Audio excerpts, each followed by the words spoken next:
You're listening to Ernestly Speaking, the only weekly podcast that covers friends, foes, and anything that goes. And now, for your badass host, Ernest Owens. And we're back for another episode of Ernestly Speaking with your host, Ernest Owens, myself. Well, it is March Madness, and I am super excited that it's a new month. I miss you so much, even though it hasn't been that long, but let me clarify. So, first off, it is March Madness, and I'm not talking about the sport. It's March Madness here on Ernestly Speaking. This month is going to be full of fun and full of madness. And I'm just really excited because, we ended Black History Month on a very cool note. That special edition episode with Lieutenant Governor candidate Austin Davis was a hit. You all really showed up and showed out. The podcast really went on up the charts, and it was a cool surprise, right? Because normally I don't really interview politicians, so that was pretty fun. But during that time, something was going on, and I work really well under crazy things. So what happened was that the day I recorded that podcast, which was, I believe, Thursday, Wednesday, Austin and I was supposed to be interviewing. So I was supposed to set up my laptop, have it ready, go to the studio, do my thing. Well, I was at my co-working office and I spilled a little bit of water on my laptop. A little bit. It was Fiji water on my laptop. And my laptop, of course, went bonkers. And it was heartbreaking. And I was like, fuck, what am I going to do? And I had this interview scheduled for 2 weeks. So there, he is a candidate, y'all. As you all know, he is busy. And I had to think on my feet. And y'all, I was not going to miss this interview for the life of me. So what I did was I recorded it on Zoom, downloaded the file, and was able to upload and do everything through my iPad. I did it on my iPad. Recorded everything through the Zoom app. Downloaded it, was able to upload it, and that is why you all did not hear the intro and the outro in last week's episode. Now, if you go and listen to it now, the perfectionist that I am, you can listen to the intro and the outro, because I know it feels like the Succession. You can't watch Succession without that opener. Like the way you heard this episode, it's just missing, right? We had to have that Jamarcus Henderson score to start the show. But in that case, I just had to do what I had to do. And the great thing about, being my own executive producer and running my own show, I was able to go back in the files and do all of that later. But anyway, this water situation, there was water damage and it was just a mess. And it was only a little bit, but Apple, the way these laptops are set up, y'all, if you get a little something or something, it was just nuts. So fortunately, I had Apple Care, which you all remember from the very beginning. When I got this podcast and I got all this equipment to do this, I was very specific I said I was going to hook everything up. I was going to get everything for everything. And I did. And so what would have been $1,700 was only $200. I'm so happy. And let me tell you something about that Apple Pro, that Apple Care, whatever they call it. I had everything. They gave me a brand new laptop, y'all. So I kind of feel good. I got a brand new, I like it. Some of the files, the downloads I had and stuff, I was able to save some of that. Shout out to my goodies over there at Google Docs because, woo, I know everybody want to get Word and stuff, and I got Word, but that Google Docs had all of my docs. And I had stuff saved to the cloud, so it wasn't a nightmare. So now I'm back on. Everything's good. And so that's why there was some delay. I got my laptop back on Tuesday. So I went a whole weekend without a laptop. And you don't understand. It was kind of therapeutic, but it was kind of irking. I mean, thank goodness that most of the writing, I went Thursday, Friday, Saturday, Sunday, Monday, and then mid-Tuesday without my laptop. I was working through my iPad. So thank goodness for the iPad. And I got an iPad Pro. But let me tell you something. I wasn't even going to play with it. Because I this whole typing shit, I didn't have, I wasn't even typing. I just was like, you know what? The good thing is that, I was able to watch things and keep up with everything. Thank goodness all of my apps and stuff was downloaded and ready. So I feel good now. But I just wanted to get that out the way because I know some of y'all was like, the special edition isn't the episode. It isn't the episode. So you are going to get another episode right really soon because I like to keep up with my schedule. But this episode is clearly going to be loaded because we got a lot to catch up on. Because what you would have gotten on a Saturday or Sunday, look, a lot of stuff didn't happen. We got the State of the Union to talk about. We got the shit with Jason Lee to talk about. There's a lot to talk about. And I know you're excited like I'm excited. So let's get into it. For starters, I just have to say that I am drinking this Spindrift, and I am several feet away from my laptop as I sip. So I got the mic to me because, listen, it wasn't Spindrift's fault. It was Fiji's fault.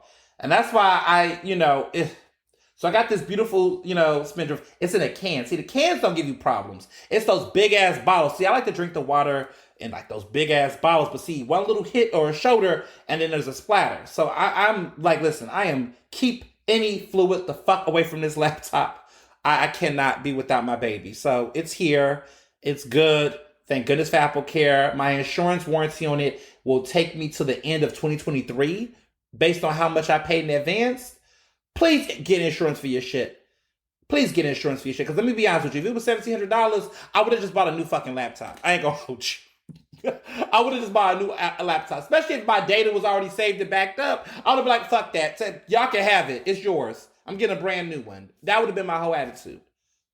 Or I would have took it to some people I know, on the other side of town for folks in Philly. There's the other people. See, I try to do everything legit. Apple products, get the right people. But I would have had to get a hood job on it. And listen, sometimes people legit. When I had a PC, okay, back in my Dell days, like I never got a Mac. This is like my first actual bought and paid for Mac. Like everything I've had before was I had some used Macs, but I never bought a brand new Mac. I was never an Apple person. The grant money to get new technology and equipment, I got everything top of the line. I'm even using a Ohio, 360, 260, mic. What is this? Yep. Ohio. This is good quality mic. But all of this had to get sponsored. Like I would refuse to go out of pocket and buy some of this shit. But it was very important to me to back in my Dell days, whenever there was an issue, I had interchangeable parts. So if the fan under the laptop, remember when laptops had fans and shit? It's wild, the evolution of technology. The kids don't understand. But there was like a little mini fan, and when that fan would go out and the laptop would get super, super hot and was going to blow up, you had to take it somewhere. I used to just interchange parts, $30 here, $40 here, and just get it done because, insurance and warranties back in the day, listen. Like the people out here getting iPhones, I don't have an iPhone. I'm still team Android. That's how much I'm telling you. Unless someone buys me an iPhone, I am not getting an iPhone. Like when I get too famous where I'm going to need to have two phones, I'm going to have an iPhone, but I'm not paying for it. I'm speaking that into existence, manifesting that. I will not pay for an iPhone just cause.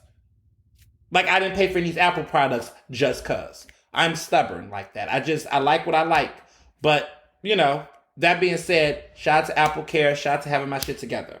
Now I'm drinking this lovely Spindrift, which is the new flavor, Blood Orange Tangerine. I think they're now in stores now, but Spindrift sent it to me to try the new flavor. I love it. You all know I've been on this real sparkling water thing because I'm like not into soda. And, juice is also not the best thing ever either. Juice is like super sugary, whatever. And I mean, by all means, I like juice, but I'm like, I want to have something that gives me what I need without making me so exhausted or tired. And I'm hyper enough. But this Spindrift Blood Orange Tangerine is their new flavor. And I'm a little obsessed with it. It is working on me. It's got a nice citrus taste. It's like you don't have that orange. Like they will never make an orange flavor one, I don't think. But this is like giving me that orange vibe without super, super orange. Like orange juice energy. It's giving me like... the best way to describe it is like a light, like I feel like this would be good with a cocktail or a mocktail. There are mocktail recipes, I know what they have on their website, but I feel like I could have this with, I don't know, I would put this with something like a spritzer. I'm getting like not Negroni energy, but like whatever that citrus base, maybe some gin, and then put a little bit with it and, let it do what it do. Because I know people like seltzer with gin, and this is definitely not a seltzer, but it's got that vibe if you had it with that. And it got the hint.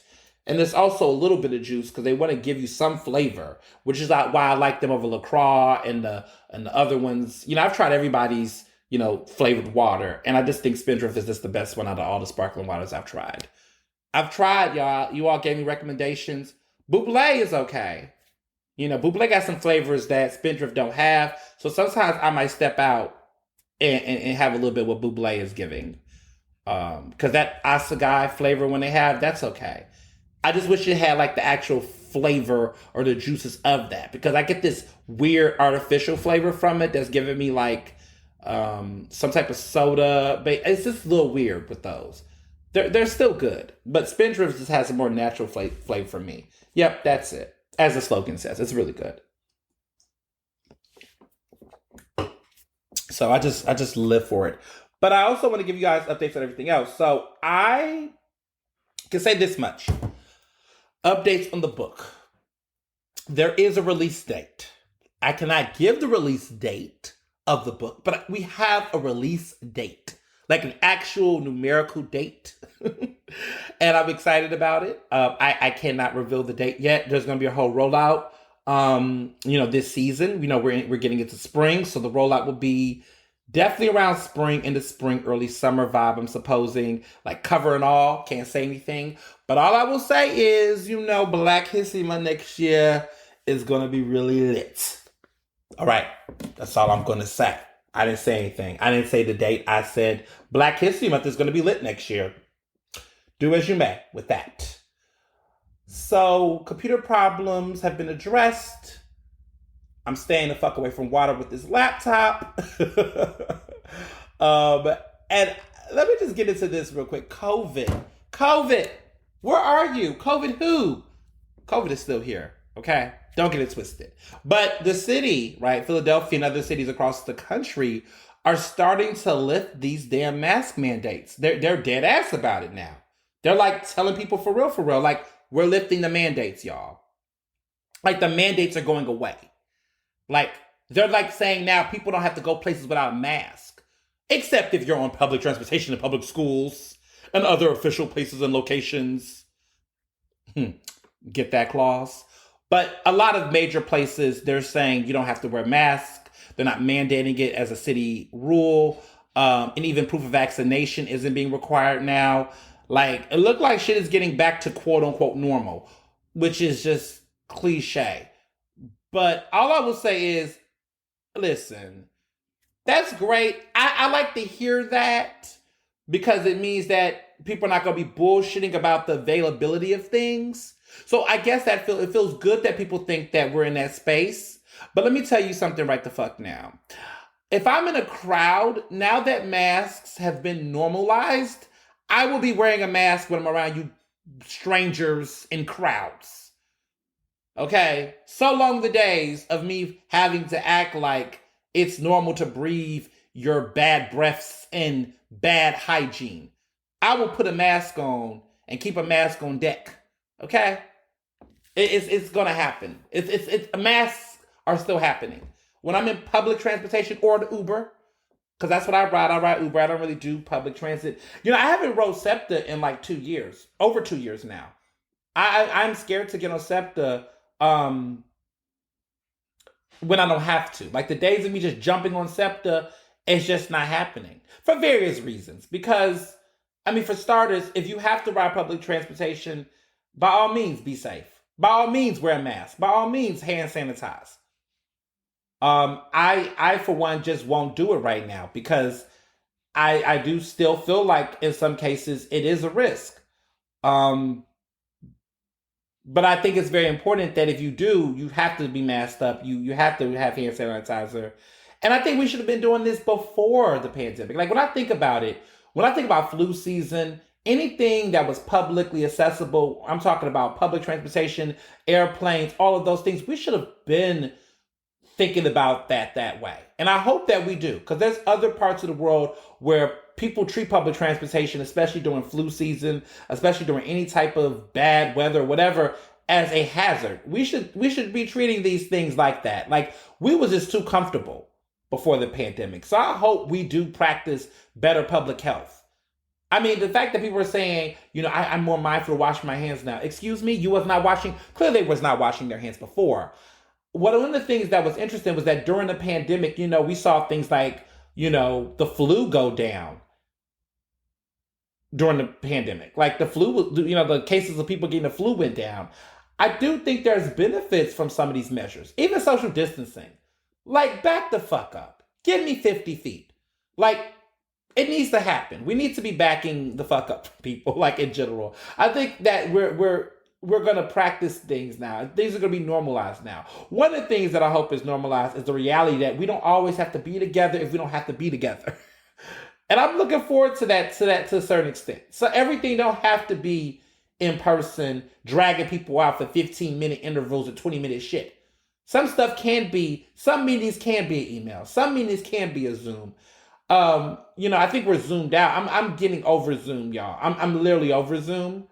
But in cases where there is distance, I didn't even know that there was a way that people could pay you to do stuff, to do keynotes via Zoom. A lot of public speakers are getting banked doing events virtually.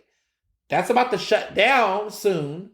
But man, I'm going to miss that part of it. Doing some public speaking events where they were like, you could do it on Zoom and I could wear like boxers. Well, I don't really wear boxers. Y'all know I'm a briefs person, a tight briefs person. But you get the metaphor. Wearing your boxers.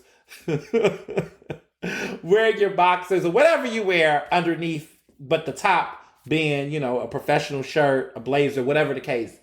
I'm going to miss that a little bit because when I would go on like my TV interviews, like I did something for Peacock not too long ago or whatever, MSNBC, CNN, any of those type of interviews, I would love the fact that I could be able to have a table situation set up and like no one was seeing the bottom, everybody was looking at the top. No pun intended. But that was, a good situation. Then when it was over, I could just switch out. But when I used to have to do TV, spots and appearances, for remote meant you had to go to a certain studio. You didn't do it virtually. You had to literally go to the studio. Sometimes they would try to put makeup on you, make sure your skin was even or whatever. And you would have to be dressed up from head to toe. It was even to the point where I would put cologne on because people say, why you put cologne on? They can't smell it through the screen. Let me explain something to you. I put cologne on to know it's time to get serious. Like cologne is like my Pavlovian,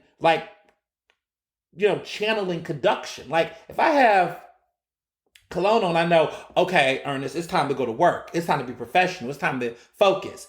Even when I go to class, I put cologne on before I go to class. And the students be like, oh, Mr. Owens, you smell good. Thank you.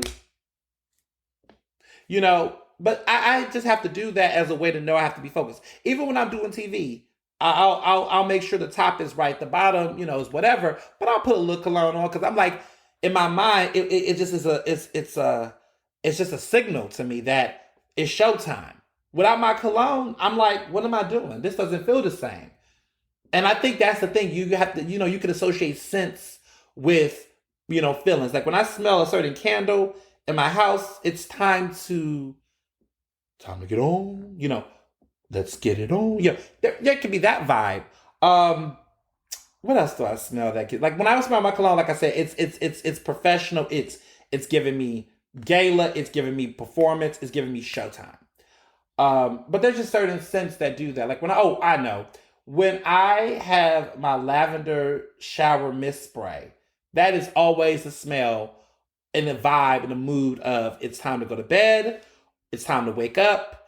There's a sense of cleansingness. There's like, it's shower time when I smell that. Like it's just, yes. But there's scents though that trigger emotions and feelings.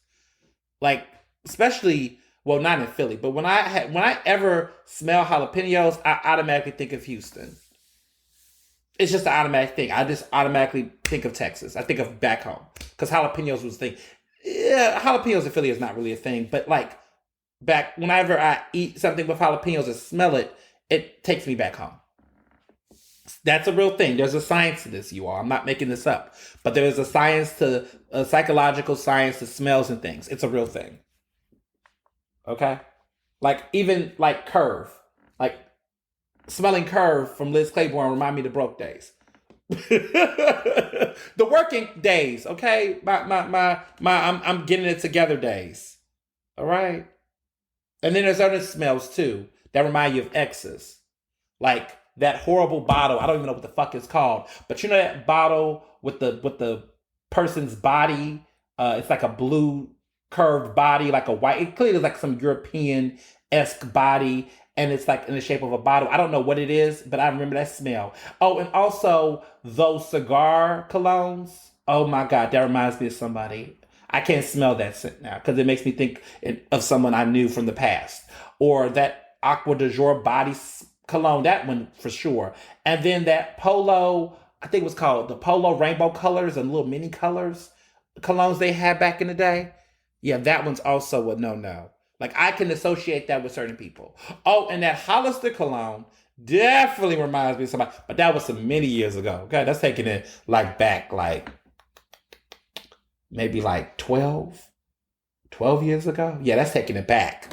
But there's just certain scents that when I smell those scents, I'm like, it just takes me back in different directions.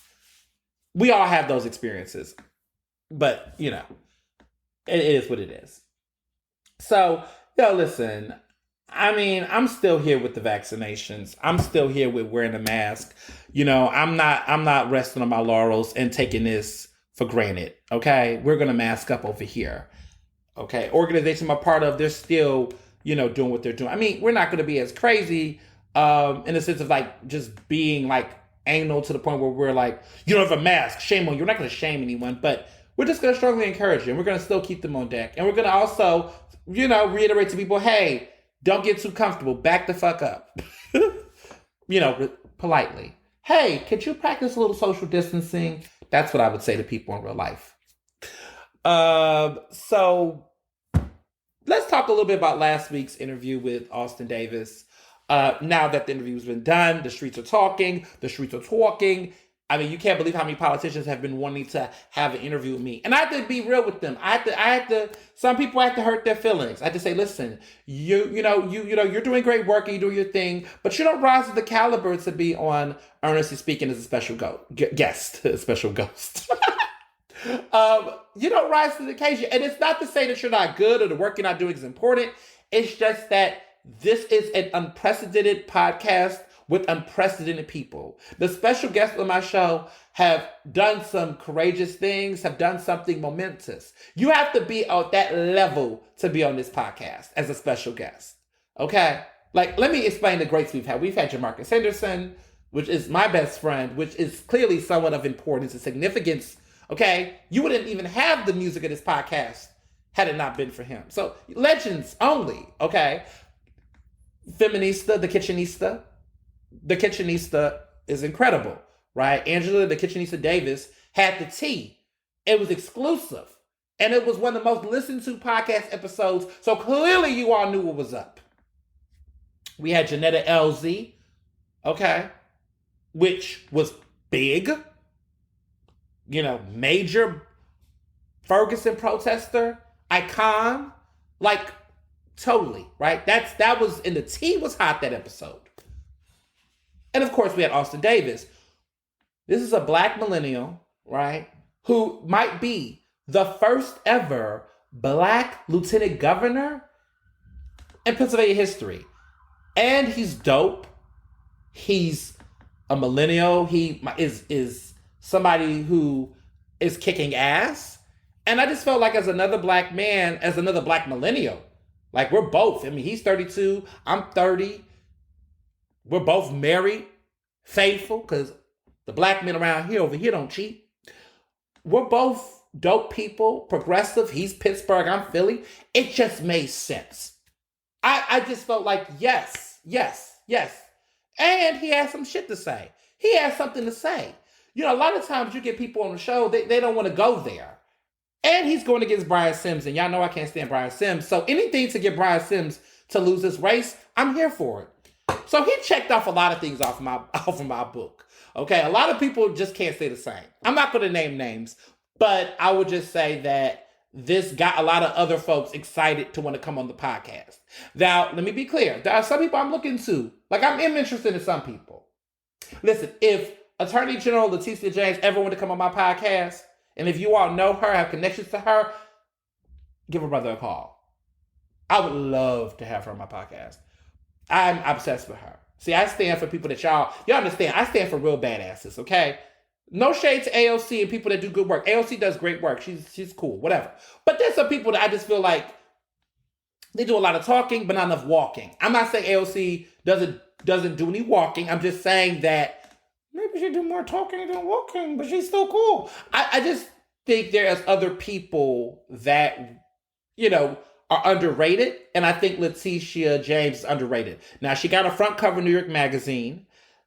The cover is stunning, and it talks about how it's versus Donald Trump, Andrew Cuomo, and the NRA. And there's also Facebook too, y'all. I mean, she's going against everybody. She is going out there fighting the fight. And it's Women's History Month.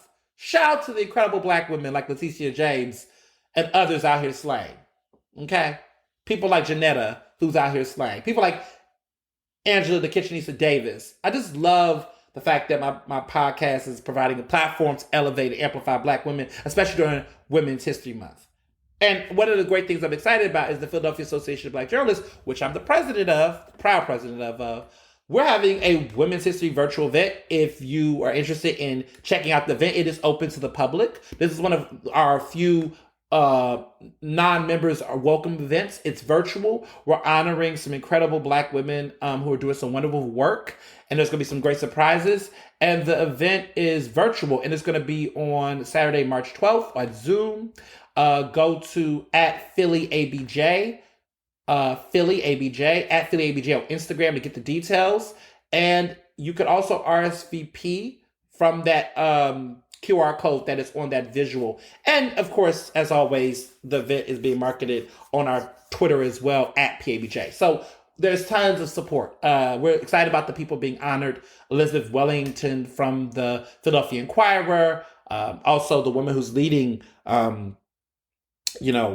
Pennsylvania Project, all the great work. So many great people. But yes, just wanted to put that out there. So one of the things that has been in conversation, and we'll be talking about this a little bit more in depth, is this conversation around, representation. Like, while I am shouting out, the importance of Austin Davis's run for lieutenant governor, which is unprecedented, historical, I just want to be clear that representation is not the only thing, right? And throughout this podcast, I've talked about that and about the role of identity politics and how, yes, we like to see historic wins, but we also like to see historic wins by people doing some actual legitimate shit. Because too often we fall into the trap of seeing the first this, the first that, and then it don't look like it's delivering. And that brings me to Joe Biden's State of the Union last night. Because we got a lot to talk about, as you can see. The State of the Union that took place on Tuesday it starts off, I'm like, okay, I'm all right with this. And then, it goes completely left. And then it gives me the Scooby-Doo, Like, what's going on here? Like, what are we doing here, Joe? No, Joe, we didn't do it. We did not do it this time, Joe. You know how people say, like, oh, we did it, Joe. No, we did not, Joe. We did not do it, Joe. Joe, this is not it. This is not what we asked for. This is not what I asked for. But, I wasn't crazy about you anyway. Let me be real. I did vote for Bernie Sanders in the primary, and then I had to vote for you. So I was never a Joe Biden groupie from the get-go. Let's be clear. Uncle Joe, I was never calling that man Uncle Joe. He was not no uncle of mine, okay? And I said it like that. I know he's not a uncle of mine, but I'm saying he's not no uncle of mine because that's how I feel. No, Uncle Joe, as some of you all, your uncle wants to lock your asses up. Well, then again, he had Kamala Harris as his VP, so yeah, full circle moment in a minute. So there was a lot of things that was going on. Those ratchet ass Republicans, Marjorie Greene and the other one, Lauren, who's irrelevant. Irrelevant 1, irrelevant 2.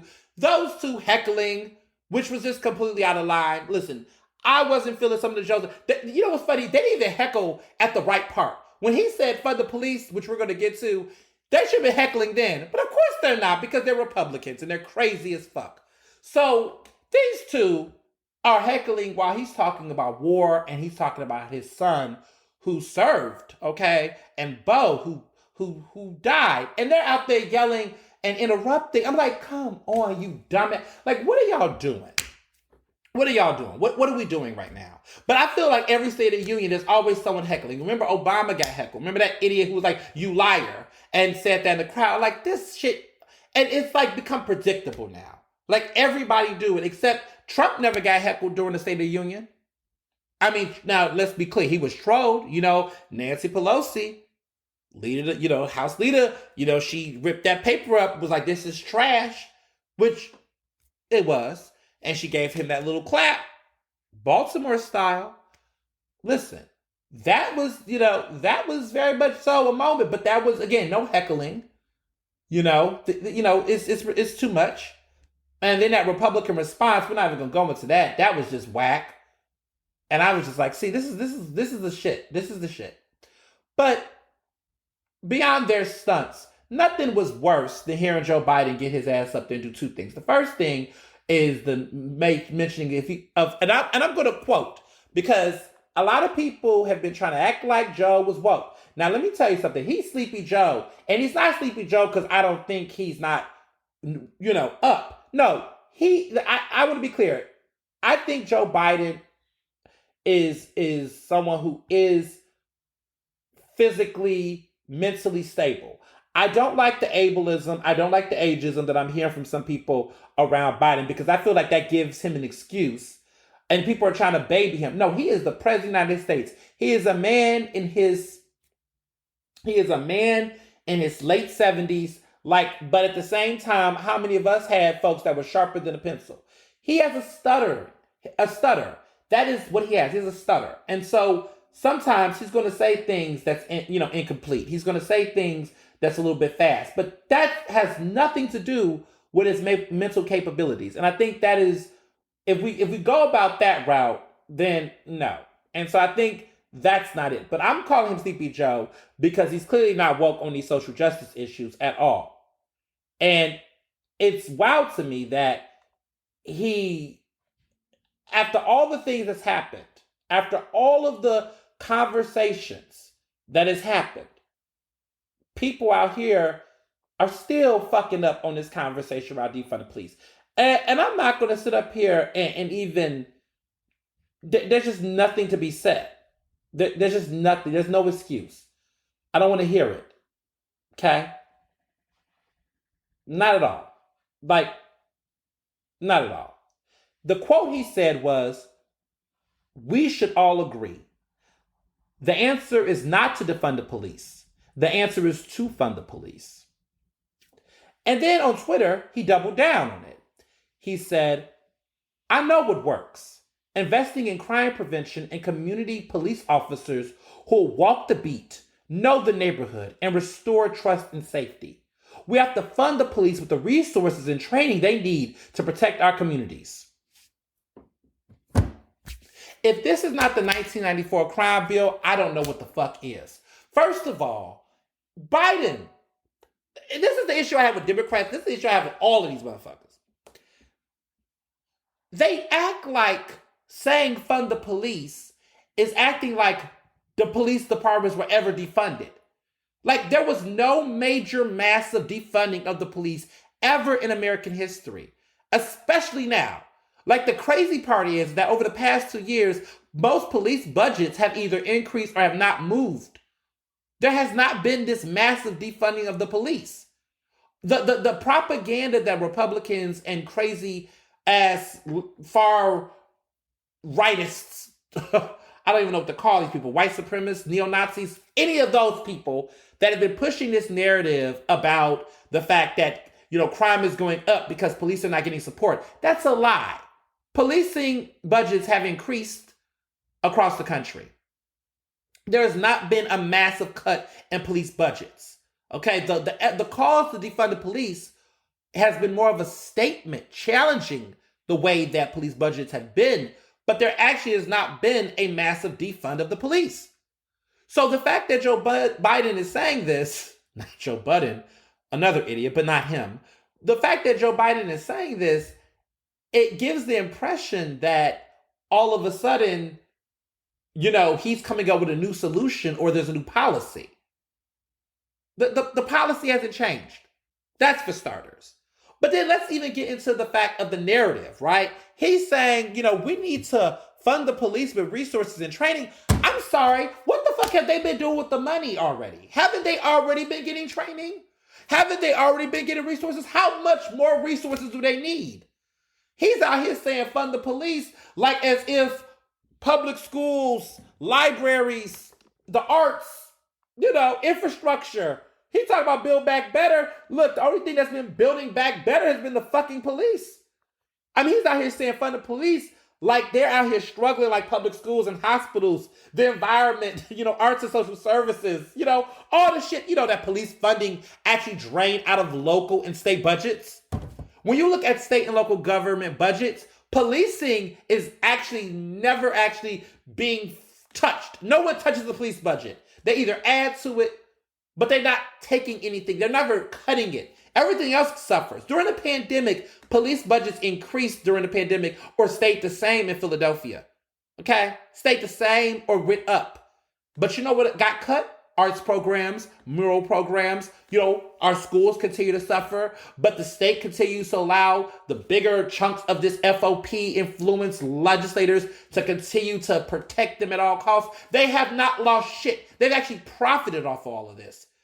They've used the riots and the protests that happened during the racial uprisings to actually create a massive campaign to defend the fact that they need to have more resources to do fucking what? And the crazy part is that everyone's saying, oh, the homicides are increasing. We need more money in police budget. I'm sorry. Police budgets have been increasing. And you're still not solving those crimes. And you're still not, doing anything to address it because that's not actually an incentive. There's no incentive for the police to do better. Like, seriously, there's no incentive. Normally when you have a job and you do badly or you fuck up and you're not actually convicting criminals, you're not actually leading arrests and solving crimes that's impacting the community, normally if you do a bad job, you get a reduction in your pay or there's a consequence. They're continuing to see an increase because the narrative is we need them. No, we don't fucking need them. We actually don't. And the reality is that he's not reimagining police. I'm over the police. I'm like abolish the shit over. But I understand that there's a lot of people who are not with that. And I guess I understand. But what I don't understand is continuing to keep on talking about police reform as if that shit's going to solve it. Go listen to my episode a couple episodes back about why police reform is a scam. But anywho, there's nothing else left. You cannot reform this shit. And the reality is throwing more money in it means taking money out of the community. And that's the contradiction of Joe Biden. Because in one breath, he's talking about infrastructure and Buy Better Back. And the crazy part is the police, the politicians, the Republicans and conservatives, and, that crazy ass Manchin and Sima, whatever those idiots, right? They are talking about less government control, less government regulation. I'm sorry, the police is all about government control and regulation. And you all want to keep giving them fucking money. The irony. The irony of that, they don't want to build back better. Everyone's like inflation and we don't want to build our roads and we don't want to improve, the child tax credit. We don't want to do those things because that's costly. But you want to keep funding the police? You want to keep giving money to them while they waste it? I mean, did you all not hear that story that's been happening in Philadelphia and across the state where police are actually abusing,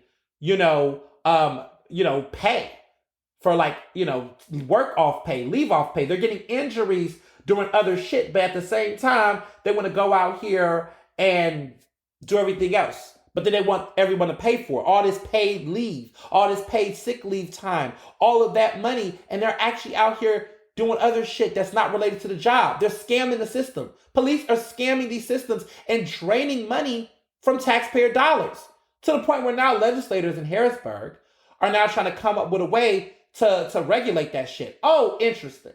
So you thought giving them a bunch of money would not lead to corruption with money? Oh, but you regulate and you shake down, small local black and brown nonprofits that don't have as much money and expect them to be in the clear. But you got sheriff's office out here in Philadelphia and police departments that are just being reckless with the money. And everyone is just like, oh, they need to be fired. You think that's going to fix it? Huh. But you want to talk about we can't get better roads? So y'all would rather have a police department that's getting overpaid, okay? But you talking about potholes in the road. Make it fucking make sense. You can't, and you don't want to improve infrastructure and programs to actually take care of children, right? Protect women's rights, right? To do the real work that's going to require the community. Because I don't get it. Like you're saying, you think that giving the police more money, and I don't know, Joe Biden like fund the police. I'm sorry, we haven't stopped funding the police, and I would argue that's the problem. But you want to keep funding the police. And you're supposed to say that that's going to make the community better? How? Make it make sense. Because the police money don't actually trickle down into the community. It does not. It does not trickle down into the community in ways that actually restore or heal. There's no conversations about restorative justice. There's no conversation about supporting community advocates. And hell, police officers got all that money, but the way that they function and get in with the community, you would think that they were not. I mean, there are state reps out here giving out backpacks, school supplies, doing way more and way less, actually, legislative-wise, but doing way more in community engagement than police officers do, and they got way bigger budgets. I mean, you think giving some kids some goddamn cookies and some ice cream and jump roping, you would think that they was running a small little nonprofit with $725 million and counting in their coffers. Over $700 million in the Philadelphia Police Department budget. Hundreds of thousands of that money is going to just dry cleaning alone. And we won't get into pensions and benefits and bonuses and overtime. And you would think with all that overtime that they would be out here, putting in that extra work to solve these crimes, the shooters, No, they're not. Nope, they're not actually. They're too busy, stopping and frisking, making stops at cars, fucking with innocent, working black and brown people that's just trying to mind their fucking business. Nope, not getting the shooters. And the crazy part is they know where the shooters are. I mean, listen, if you don't know where the shooters are in Philadelphia and you live in those neighborhoods, you're lying. The police know. They know where the people are.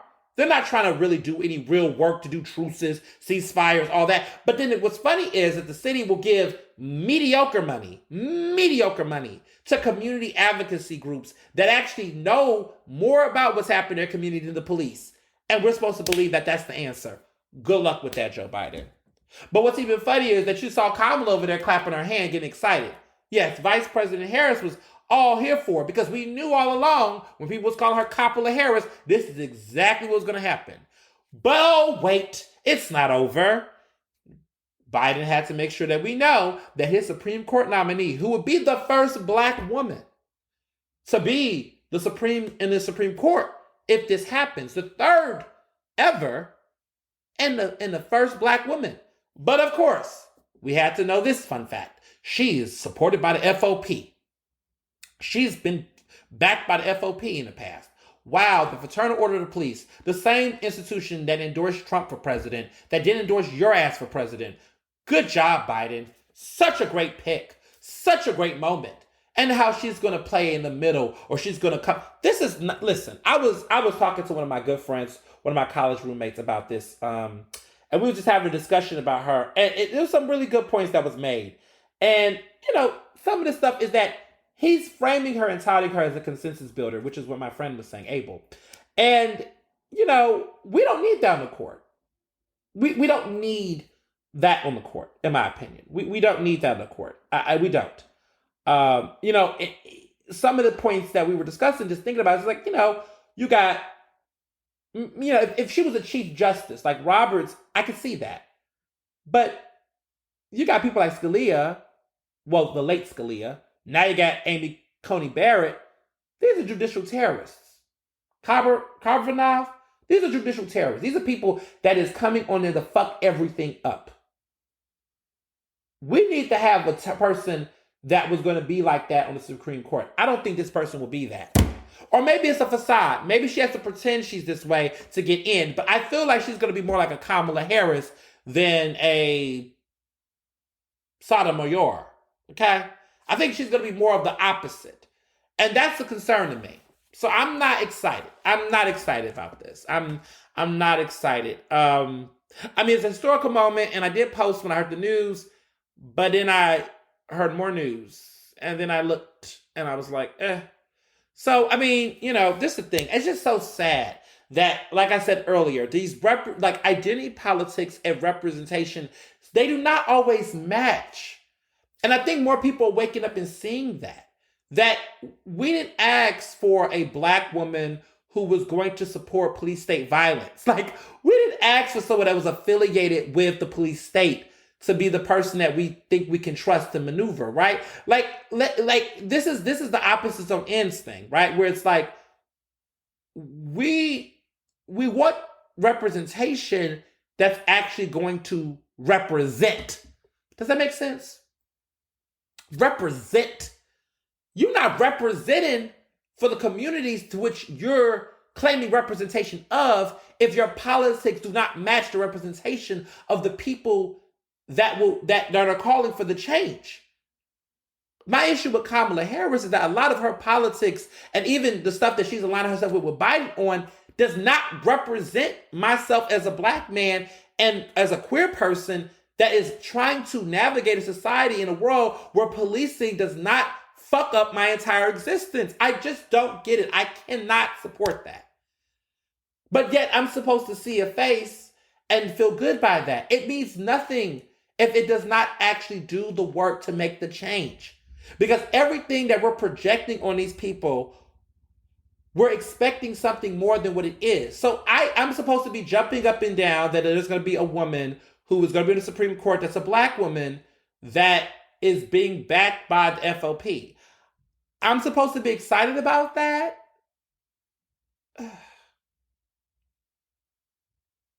All I know is that I just feel like I'm not angry. I'm disappointed. I'm underwhelmed. I just always feel like there's always that moment where you get your hopes up and then it just kind of just go, ugh. Like Eric Holder, right? Now that was something I was excited about.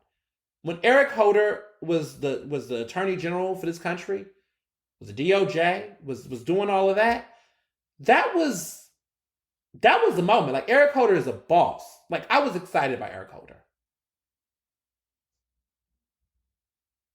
Loretta Lynch, I was, until Loretta Lynch was defending NFL.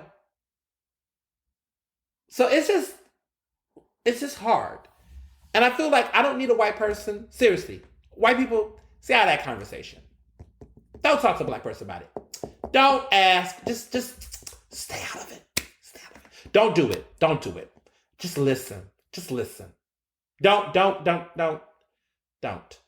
I know that on Twitter, there are a lot of white people who are part of that K-hive, right? They're big, huge Kamala supporters. Anyone who criticized Kamala Harris, they, go out the jugular of saying, look at you, you're a sexist. Okay. Look at you, you're a racist. Interesting. Look at you hate Black women. Sure, Jan. But that's what they do. They go for the jugular on identity politics because they cannot have an actual mature conversations about policies. You're talking to a Black gay man who have said other Black gay men don't deserve to be in office if they're not qualified. Like Malcolm Kenyatta, no, he should not be the next U.S. Senator of Pennsylvania. Absolutely not. No. Andre Carroll, right? Trying to run for state rep? Yeah, sure. He's a Black gay man who's progressive. Yeah, he should be state rep. I think he's qualified. I think he would do a good job. But Malcolm Kenyatta, no, I can't. So, just like white people, right? White people get to have nuance. They get to support people. They don't have to support people, right? There's white women who were crazy by Hillary Clinton. There were white women who was not crazy by Hillary Clinton, right? And, in that conversation, it's about why. The why determines, right? There was some women who had internalized misogyny and did not like Hillary because she was a woman in that seat and they did not feel like women should be president. Okay, that's internalized misogyny. Okay, that's a problem. But there were some women, right? Some Black women, right? And others who said, you know what? I have issues with some of Hillary's policies and some of the things she said in the past.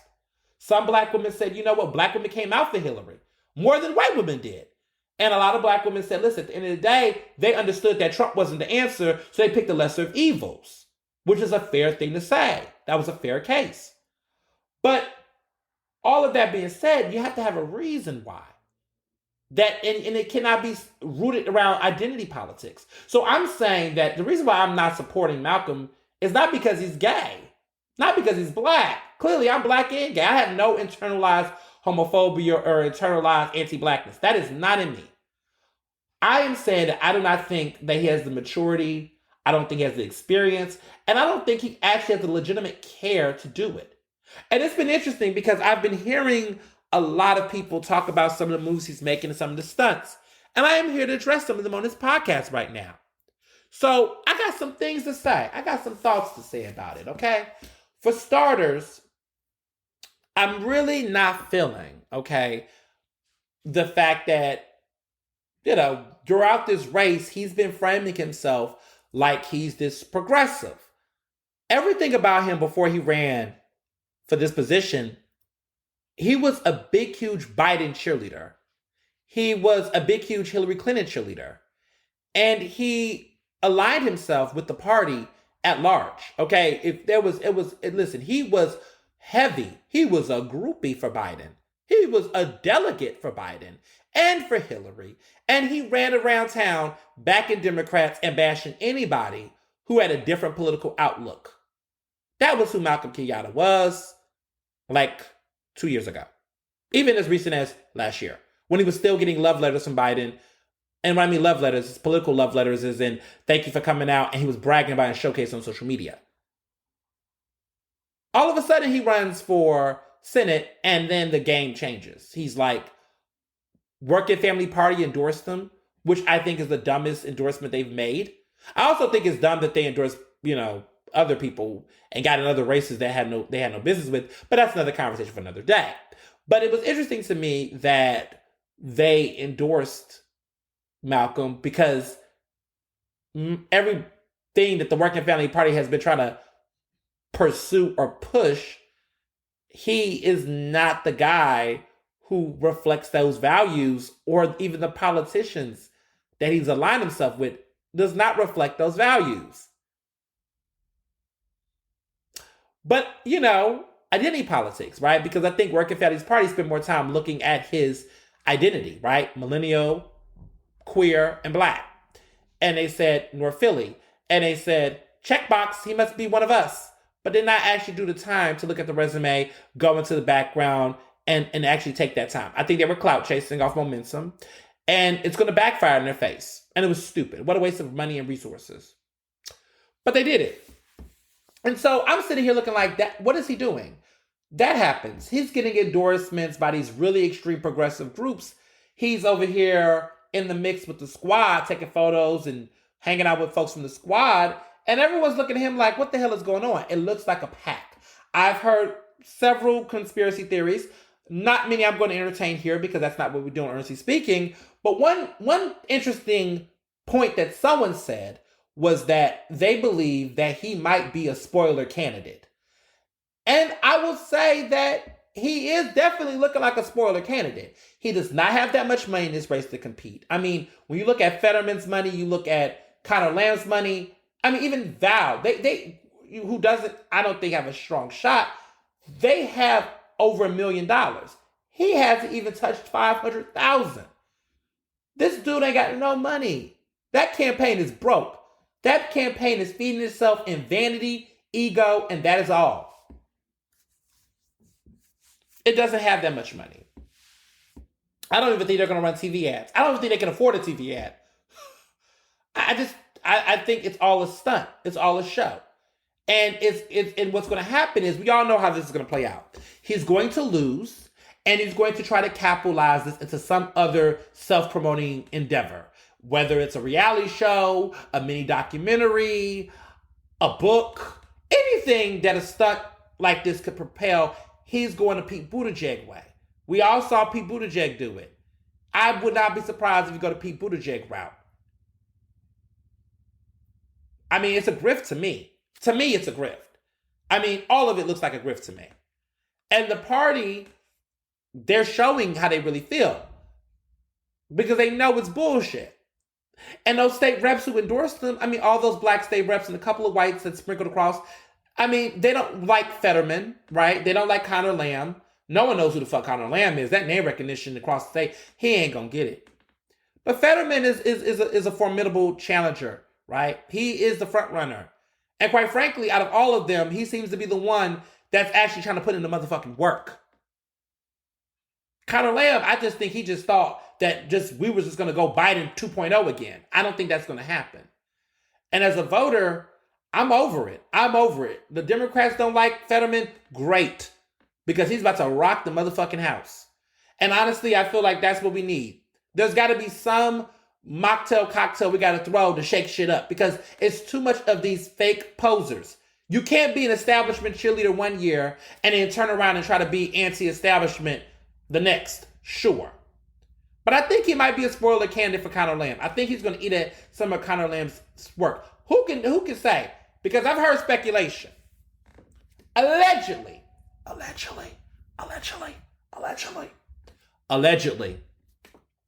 At one point in time, what I heard, allegedly, is that Fetterman was considering running for governor, allegedly.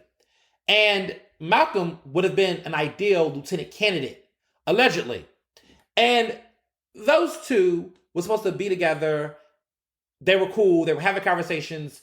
And then Josh Shapiro got in a race, and that shook everything up, which is a fact. It did shake everything up.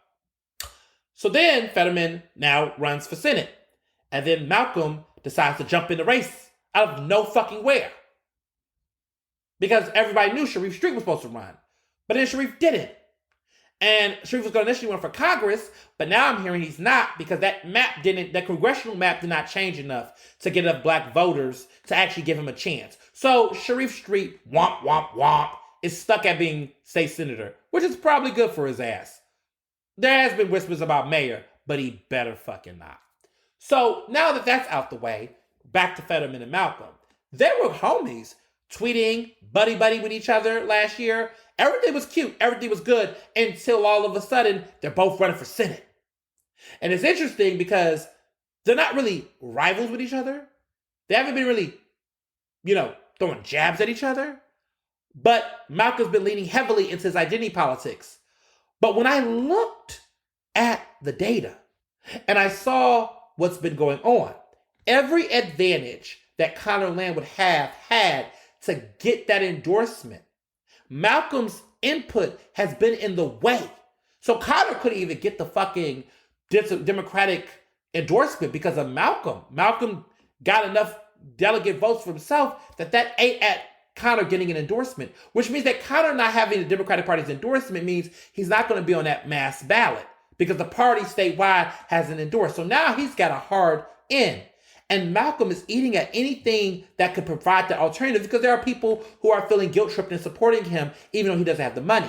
Now, Conor Lamb has the money, but he is having a hard time keeping any type of a focus and attention. I think the press is trying to make it a Fetterman versus Conor Lamb, but Malcolm's annoying ass keeps plugging at him.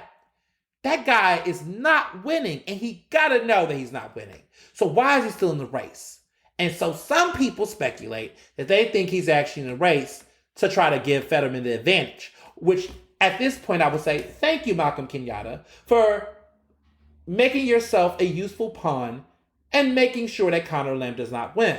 Because I don't want Conor Lamb to win either. But this will cost you big within the party that you are going to have to go running back to. Because they're going to come for you hard. And they're going to run someone against you. And you might risk all of your political capital in this, but at least you'll have that book deal, that documentary series, or whatever else things you might want to work on between now and then. I speculate that's what's happening now. He might be a spoiler candidate. I mean, it makes sense because at this point, why would you run if there's like no shot in hell that you're going to win? That dude's not even going to come second place, and he knows it. He's got a master's degree from Drexel. He's smart. He's not delusional. Something's at bay here. And we'll find out very soon. Because these primaries will be over in May. So we'll find out. But all I know is don't waste your money and your vote on that dude. Because we all know how this is about to play out. And it's going to play out real ugly. So, that is that on identity politics. But I just have to just say, I've been following that race. And each week I learn something new each time. But stay tuned and stay woke. You know, there's been this conversation about Ukraine, okay? And, I've been following it. I've been following it. There's a lot going on. And it's whew, it frustrates me because we go through this, I feel like, more often than not. I think about when Notre Dame, was on fire, when, there was journalists and comics, that were French that were being killed and attacked by terrorists, when there are incidents that impact white people, right? Not just white Americans, but just white people. Or there is this automatic compassion that other white people show, and even the media show, that doesn't require people to do research, doesn't require people to have to look more into it. It's just automatic, immediate compassion and sympathy. And while those people deserve that, we as Black people, right, as a Black person, I'm reminded that I'm being lied to every time a white person says to me that they have to do more research, they have to look more into incidents that happen to Black people based on state-sanctioned violence. That when there's genocides that are impacting Black and brown people around the world, when there is domestic terrorism that is happening in the United States, and folks are talking about both sides in those conversations, or trying to get to the bottom of it in those conversations, but then we see Russia provoke and everyone automatically just don't take the time to look at what's going on, but just automatically show up in that support. It's interesting to me. And it's not even interesting in the sense that I'm surprised. It's just frustrating to have to see the double standard perpetuate. And the sad part is that when Black people bring this up, people automatically frame us as not being compassionate for the issue at hand. Oh, absolutely, I am compassionate. I do hope for resolution and peace and safety for Ukrainians. I hope that they are fighting the fuck back, which they are. I hope that they win. Russia is wrong. Absolutely. Russia is anti-Black. Russia is anti-Semitic. Russia is a fucking problem. Been a problem. And I don't even drink Russian vodka. Hell, I drink my gin straight from Philly. And my vodka, I don't barely touch. And if it is vodka I drink, it's from New Amsterdam. And I know that's not from Russia. But actually, I don't even drink what I drink now for vodka, because I'm a little bit classy now. Actually, I'm with Tito's, and Tito's is made in Texas. So the last vodka I bought was from Tito's. Yeah, I don't really drink New Amsterdam as much. But I know that that's not Russian. So I say all this to say that I'm not a crazy Russia girl. I've never been crazy about Russia. At all. At all. So let me just let that be clear. But that being said, when I look at the way that I see people automatically change their profiles to, the Ukrainian flag, when I see people, going up and out, shouting out justice and talking about it, and there's social media posts and articles and people say, here's how we can support. I look at them and I say, that is interesting. Because when the issues around police violence, when the issues around racial discrimination takes place, I get silence. I don't know what happened. I need to read more on that, or I need to look into it. It does not require you to look into it to be in solidarity with Black communities that are being victims of racism. It does not require it. You all are showing solidarity for countries that are super, super far away from you. You don't know the language. You don't know the customs. You don't know where the capital is. You probably know what the flag looked like until yesterday. And so the reality is that we live in a society that even with compassion, the racism shows. That white people only give a fuck about white people. Collectively.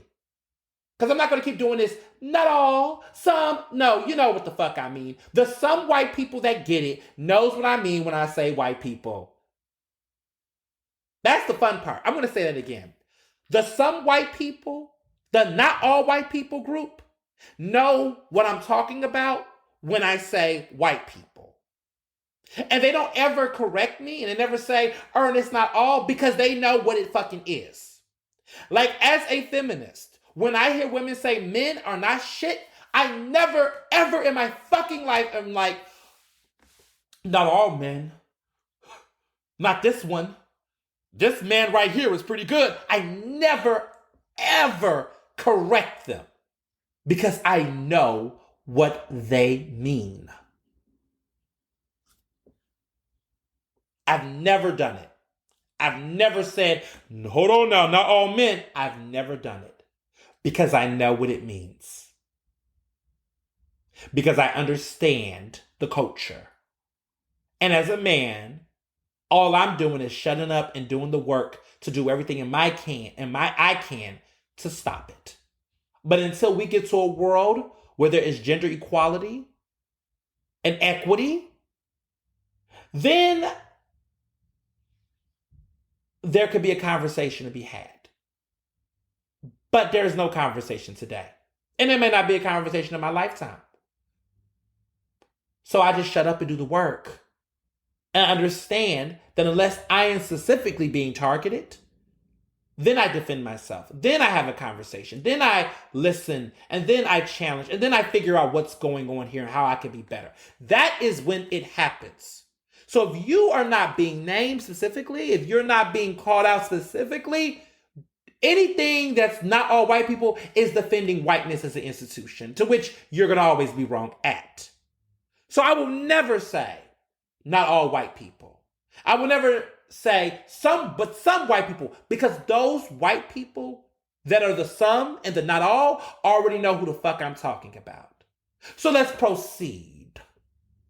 White people collectively are in this situation where they only show that outward support for other white people. They can't get together and find that solidarity elsewhere unless they have to read 1,000 books on anti-racism or join a couple of organizations and do research. When all black people are asking for is for you to just show a little bit compassion and to be a little bit more considerate and to be a little bit more showing up.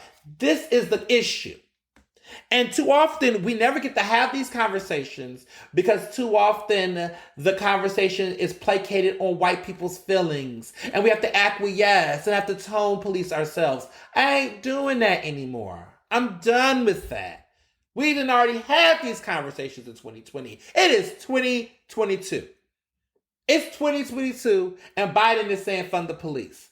Even though Biden, who is the president of the United States, already understands what the defund the police conversation is. The reason why Biden did it, let's be clear, because I know some of y'all are going to go back, is because he is trying to think, appealing to that middle of the road white people. Let's be clear, middle of the road white people is going to help save the midterm election. It will not. Because when white people make up their mind, they make up their mind. The crazy folks that's going to vote for these ridiculous racist Republicans, the Republicans like Marjorie Greene, who is out here with white supremacists and racists and folks like that are supporting Russia and encouraging Russia at these conferences by white nationalists, that Marjorie Taylor Greene, that would, yeah, those people that's voting for her, you can't win those people back. Because winning those people back is going to mean more than saying fund the police. It's going to also mean saying shit like stop the steal. It's going to also mean saying shit like reverse racism and going after black people. So how much do we compromise? Because I'm not compromising. But that's the compromise, right? That those are the things that the politics. And guess what? It will not matter. You know, I don't even think the Senate or those, I mean, this black woman might get in the Supreme Court. She might. But if she does not, that FOP endorsement and all of that narrative that they're trying to do to try to change the narrative around this black woman as if the answer is making her more police affiliate rather than recognizing that she's black and that the racism is not going to be addressed in any of the things that she do? Because let me explain something to black people. No matter how many times you try to align yourself with white supremacy and anti-blackness and institutions that perpetuate that, that will never change how they feel about us. It will never save us. It will not. It fails each and every single time. And so when I look back at the situation in Ukraine, right, that in the midst of a crisis, African refugees and migrants and those are not being allowed to get over the border. You got black kids studying engineering, students who are trying to go home to safety. And there are videos showing Ukrainian soldiers and individuals coming down there, hitting and beating them. It's like Sophie's Choice out there, but with black people. They're separating them. They are separating them from white people. They cannot get on the bus. There are people trying to get black mothers and babies across, and they're not doing it. They're not letting them. And even the UN had to admit to it. And what does this Ukrainian president have to say? You know, that once former actor who was Paddington Bear back in the day, who then became the president. What do they have to say about this racism? Even in war, the racism persists. Even a war that has nothing to do with black people, we're still being the target. But we can't talk about that. That's why we have Ernestly speaking, because someone had to say it. And I'm tired. It's racist for white people to expect me to be silent and not say anything. It's racist for people to just want me to ignore issues that impact my community. Other groups, rightfully so, will stop everything when their community is being disrespected. And I will never waver. And I will never fold. And this podcast won't either. Because I just think that there's no way that you can have that conversation without acknowledging the obvious. And now New York Times wants to do the stories. Now the mainstream press is coming out and discussing it because clearly it took black people on social media to amplify these videos. Thank God for social media. Because in these times, if those videos were not being shared on social media by people with influence, people like myself and others, if we were not sharing those stories, if we was not spreading the word, they would have kept it out of the conversation. Now it's not.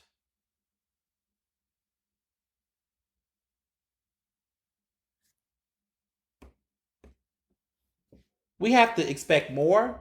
We have to demand more. And we have to stop acting like speaking out about these things is a disruption. It is not. I am going to talk about race because race impacts me. Racism impacts me. It does. It impacts all of us in its own way.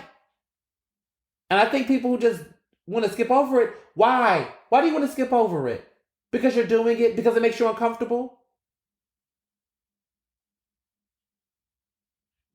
Because you want to feel like a great person? Go to therapy. Read more books. Deflate the white supremacy that permeates your air. I don't get mad when I hear about sexism. I get angry about sexism as an institution. I look at the ways in which I move as a man who's intentional in trying not to be sexist. Like, I don't get it. Like, gender, I mean, even gender. Like, there's people that get so mad about gender, like, in the institute of, like, men are getting mad about masculinity. It's weird to me. I think the older I get, like, I never get mad about, like, the critiques about masculinity. It is fucking fragile. It is a lot of fucking things. I don't own it. I don't get it. I don't own it. Like, I don't feel like, oh, my manhood, that's, like, I see people like Lakeith Stanfield, who's a mess as an actor. He's an Oscar-nominated actor. But he recently did a photo shoot, and he was wearing long stockings and lace, and it was very spicy. And it was for a magazine. And I know that when he did that photo shoot, he knew it was going to get the Hoteps upset.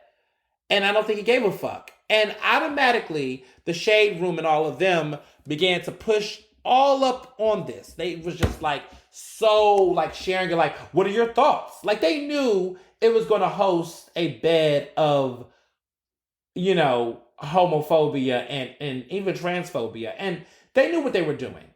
And that just brings me up to this culture around these hip hop bloggers. Yo, we got to talk about it. I've been waiting for this for a minute to talk because it's been so much. We talked about Tasha K and Cardi B's lawsuit, to which now Tasha K owes millions of dollars because she was defaming Cardi B, lying on that woman's name, accusing her of having an STI, calling her a prostitute. I mean, just complete defamation of character.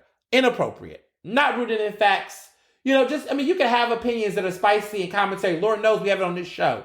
But you better be able to back that shit up with information and facts. And she never had them. She was out here putting this information out here recklessly and did not care because she was never a journalist. And people say Tasha K got money, allegedly, and she's going to pay for it. But Tasha K has also went on places that she can't afford it and she ain't got the money for it. So it's just interesting what she chooses to do. But I just cannot with these bloggers. Jason Lee from Hollywood Unlocked, of course, running around here saying that, Queen Elizabeth is dead.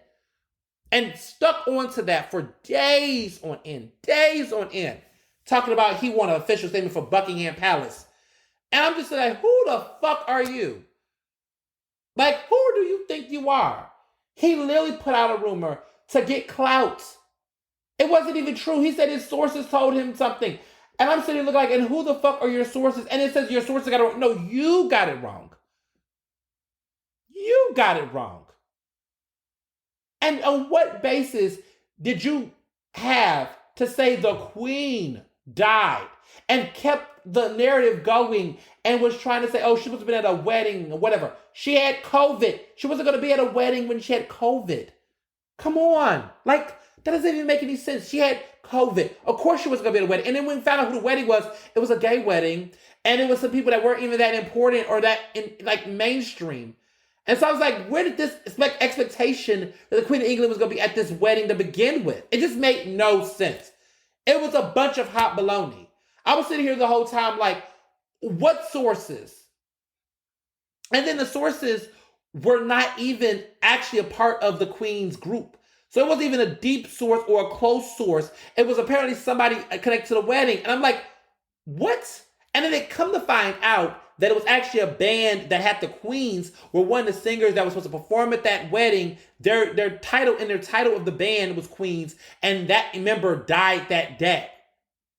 It wasn't the Queen of England. It wasn't Queen Elizabeth who died. It was a member of some group called with Queens in it. It wasn't Queen, as in the band Queen. It was some other group that had Queens in it, and that member died, and I guess they were supposed to be performing at this wedding.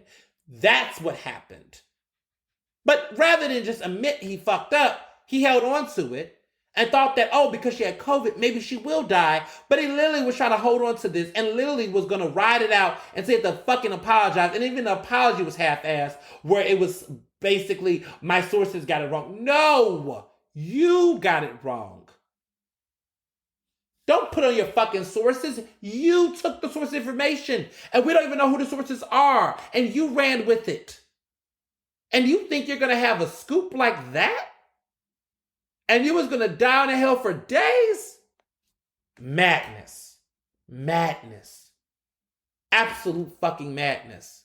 And this man actually tries to say he's a journalist, which is hilarious. No journalist would do that. At all. At all. Nothing like a death. If there's speculation, you can say speculation about political things, commentary on insight, but nothing of that magnitude. But what do I know? So then, because shit happens, right? Just when you thought things couldn't get crazier, this situation with DJ Akademiks, which, of course, I know you all saw last week, my response to a tweet he made that he ended up taking down. But let me explain. I've been wanting to say this for a long time about this Meg Thee Stallion situation. And everybody did not, I did not have a lot going on in this. And I was waiting to, get into this situation for a minute, and I was like, oh, okay, maybe there's something here. I want to figure it out, for a while, and talk about it, unpack it. So there's a situation that happened with DJ Akademiks, and I think a lot of people don't understand why what happened in that situation with Meg Thee Stallion was juicy. A lot of people don't understand what happened. So long story short, last week was the hearing, the court hearing for Meg Thee Stallion and Tory Lanez. As you all know, Meg Thee Stallion is accusing Tory Lanez of shooting her in the foot. And she's been holding on to that story. That is her story. She's sticking with it. I believe Meg. I don't think Meg will lie. She's been very, credible through this entire process. And this has been going on for like almost 2 years. And now shit is getting real. There was a hearing that took place. Now, DJ Akademiks got on social media, on Twitter, and said, this just in, and basically said that the courts and the lawyers found that during the court hearing, they found out that the gun in which shot Meg did not have Tory Lanez's DNA on it. That's what he put out there. So this got people shook. The sexists who don't want to believe Meg jumped out the blue and was like, I knew that woman was lying. Tory is innocent. Justice for Tory. All this bullshit happened. But you want to know what went wrong? The hearing hadn't even happened. The hearing didn't even happen at that point. When he made that tweet, the court in the hearing didn't even start. It didn't even happen yet. It didn't even start. So I talked to my class about this, my students at Cheney. And I asked them, I asked the class, why is this wrong? And they had so many thoughts. And my student hit on the head, which is that how did he have such information or such knowledge before? Dun, dun, dun. Newsflash. He is in bed with Tory Lanez's legal team. We find out that he was privy to some information that, granted, when they went to the hearing, the court hearing, the team, the legal team said they were getting information on the DNA information, but there was no documents or public record that indicated any of the information.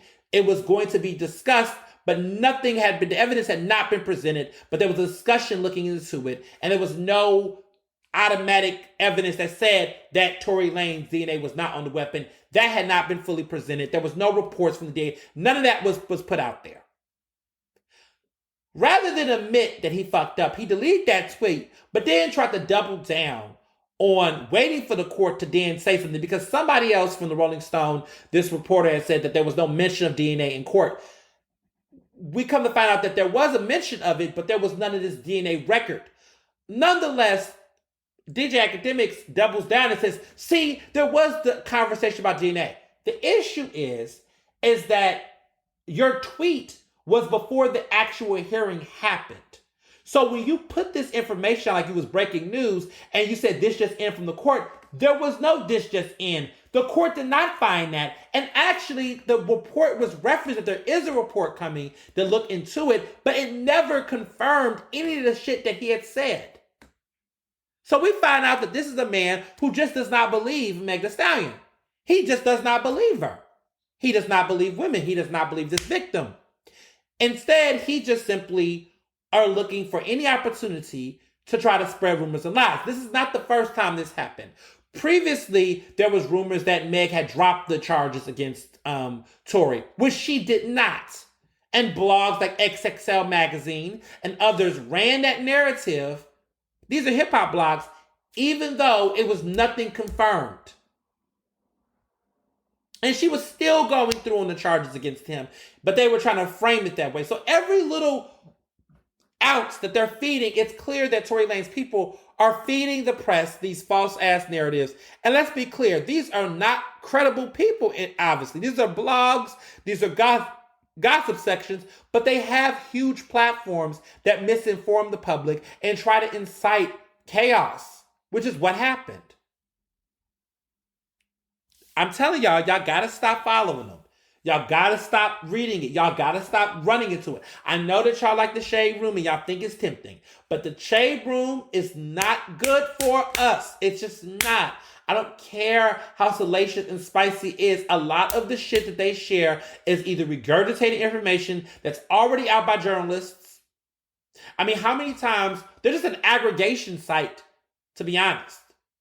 But what makes them horrible is that they take like actual news and they spin it. And the sad part about them is that they're getting like actual professionals, right? People that's in public office are actually doing interviews with the Shade Room because they think that this is a way to get to a certain audience of our community. And sadly, a lot of our community is into them. I mean, they're like the InfoWars of the Black community. They really are. Right? Like Vlad TV, all of these vlogs and video sites and stuff. They're putting out content that pushes out the worst of our community. Like the biggest homophobes, biggest sexist, misogynist, colorist. I mean, they project the worst. And it's for salation and sensation. And it reminds me of these far right wingers, right? That get the worst conservatives, the most extreme, radical, far right motherfuckers that are pushing out white supremacy and other crazy nonsense, right? They are almost identical to the way that these Black blogs are doing the same in our community. They're perpetuating violence towards Black and brown, trans people, queer people, Black women who are independent and free thinking. I mean, it's the most disgusting shit. And they literally try to act like it's just like we're just showing you this. But why is all of your content, skewed towards homophobia and transphobia? Why do you allow a platform to target people that are marginalized within our community? Why is your platform used to perpetuate these stereotypes and these bad narratives of our community? Why? And you want to consider yourself a credible news site, an entertainment site? You want to hide under the entertainment umbrella? Sure. When you have a platform with that many people, and this is the best that you have to feed and offer us, it's a damn shame. And people like me, who go out my way to bust my ass to get real information and work, I'm tired of them screenshotting my shit and putting the shit up there on social to try to get views. I used to think, increase visibility, but all they were doing was is eating off of the real people that do this real work. And granted, I know there's celebrities that feed their shit in their drama. Wouldn't just be a fucking cesspool for C-list celebrities and insinuated by A-listers who will never fucking give you the time of day. I just had to say that. Because enough's a fucking enough. Literally, enough's a fucking enough.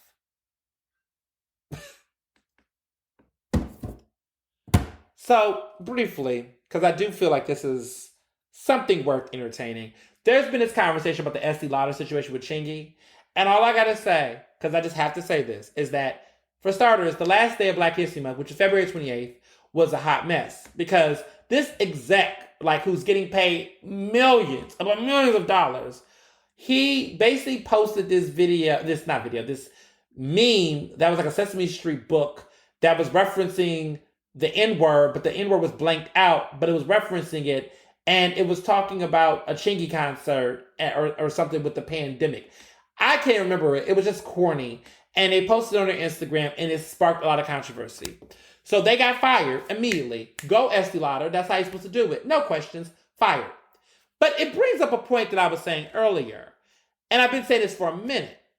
Estee Lauder did the right thing, right? This man blanked it out, and clearly it was the N-word with the A. But you got people out here saying N-word with the ER. Now, for me, I don't care either way you say it. If you're white, don't say it at all.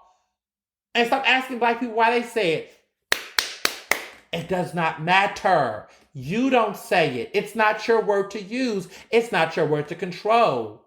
And I wish white people stop acting like it has to be an equilibrium. It's funny how it's equality and the fact of who gets to say the N-word. They want to regulate that. But there's no equality on access to public resources and everything else.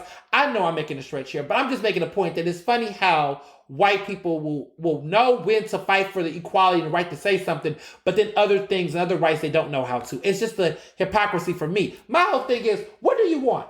Do you want to say the N-word too? And why? Why do you care to use it? Why do you want to use it so bad? Is it because you can't? It's the one thing you can't do in this world as a white person. Is that what it is? I'm just trying to figure out what the real issue is. I just always am just curious. And also, regardless of that, right? This with the N word is that you're so mad now you want to say other people can't use it. Other black people can't use it because you're mad because you want to, make the rules. I've seen situations where black people have been kicked out of public settings or have been fired for using the N-word with their coworkers. And there's white people that's like, well, they said the N-word, so that's inappropriate. That's against our policy. So we have to fire them. Even though clearly they were saying it amongst each other, and clearly there was no complaint of discrimination, and clearly they were trying to pull the reverse racism card. Fuckery. But that is happening. I've seen double standards exist in that way. And it's like, really? Really? You're not really? Okay. I've seen it. I've heard incidents. I've seen people say, and it's weird to me because it's like, so now you're trying to weaponize this to cause harm, which is you actually are perpetuating racism. You're firing a black person, punishing a black person for using a word that you can't use, and you don't see how you're actually perpetuating the very racism itself. Interesting. Listen, you're not saying it. You don't get to say it. It don't matter if you put an A on it or ER. It's not your word to use. Stop asking black people why they say it. Stop asking all these fucked up, stupid, hyper-analytical, hypothetical ideologies around it. Oh, well, I don't understand how when we use it's a problem, but then when you all use it, it's not. I don't understand. It's such a bad word. You shouldn't be using it either. Shut up. I can say nigga. I can say it however I want to. You can't. I can. Out of the essence of the show, I don't. Because I know there's a larger audience, and quite frankly, I just don't use it often. I don't use the N-word publicly. I use it amongst my black friends. I do. I absolutely do. I use it amongst spaces of black people. But I actually don't use it around white people because I don't ever want white people to get comfortable. Not that any of the white people I hang out with will ever get comfortable to ever use it, but I just personally feel like it is something for me. It's a certain type of language. It's like speaking a different language. And when you're in certain settings, it makes sense to use it. For me. Now, there's some people that don't care where they use. They say whatever. And that's their liberty. Black people can use this word however they want to. It is our word. I don't even know why I'm having this conversation between you two. But I feel like it's necessary. Because every time this comes up, I just feel like you guys gotta get it off your chest. I use nigga in situations where I'm with other black people. Yes, I do. And other black people use it around me too. And we get in conversation. Some black people that are older than me, some of them don't like to use the word. So I'm very mindful of where I use it at and amongst who I use it with, even within my own community, because it's a cultural thing. It's like gay people. We use certain words that you all cannot use. We use punk. We use faggot. We use other words in our own space that you all could never use. We use queer. There was a time where there are elder gays who do not like the word queer to be used. Because there's a different connotation there.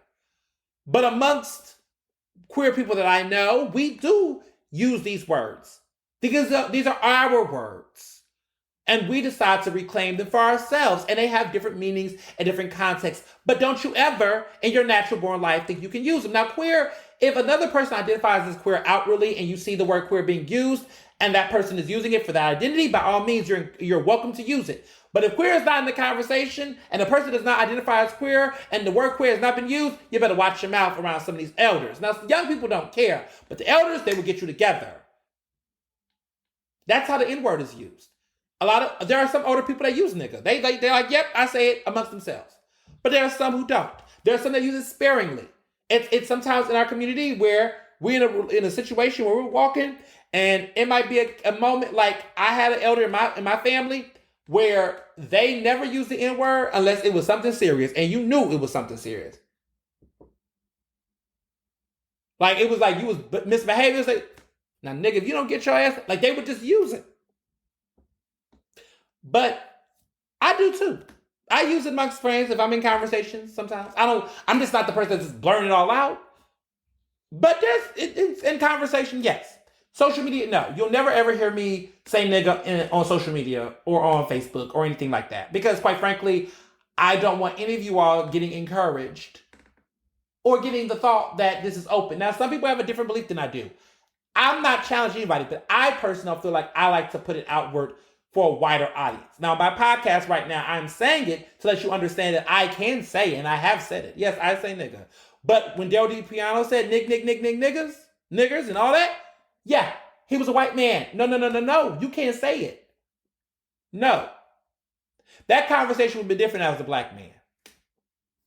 Because we know what's in rap music and we know what's in movies and film and entertainment. And for whatever reason, Quentin Tarantino likes to use it, and y'all got to ask that man why. Because I'm not doing any Quentin Tarantino movie where he is literally having a mental ejaculation off of that word being said in all his films. Something wrong with that, in my opinion. But whatever. This man said nigga, but he blanked it out. Even the mere blanking out, but the usage of it led to him being fired, as he fucking should. But we still got Joe Rogan and Spotify, who 110 videos had to be removed, podcast episodes had to be removed, because he done said the N-word on 110 videos. And he wasn't just saying nigga, he was saying nigger, whatever. And a lot of the times, it was not all because he was using it in context. Bull fucking shit. He knew fucking better. He didn't care. He thought it was edgy. And guess what? Spotify never fired him because of it. So that's how accountability works with white people, right? There's always this double standard. There's always a I can, he can't, they can. If it's $200 million on the table, maybe you could. It's always some bullshit. And yes, now it's 200 million. The New York Times did a story recently about it, and actually it was 200 million. So they have 200 million reasons to try to keep this motherfucker. Interesting. So wrapping up a little bit of this, I just would have been remiss not to talk about this Tyler Perry movie. I know. How could Tyler Perry fuck up? I know. But he always finds a new frontier. A new frontier. The first black gay character in his film. Out. Let me clarify. Out gay character. Because I know what some of y'all about to do. Y'all about to say, first gay character. Let me say that. Let me back this up.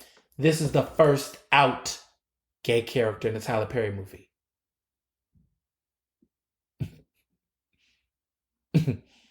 Out. Emphasis on out. Because I can't say that there hasn't been gay actors or characters in other Tyler Perry movies. But what I can say is that this film, Medea's Homecoming, had the first out character in the film.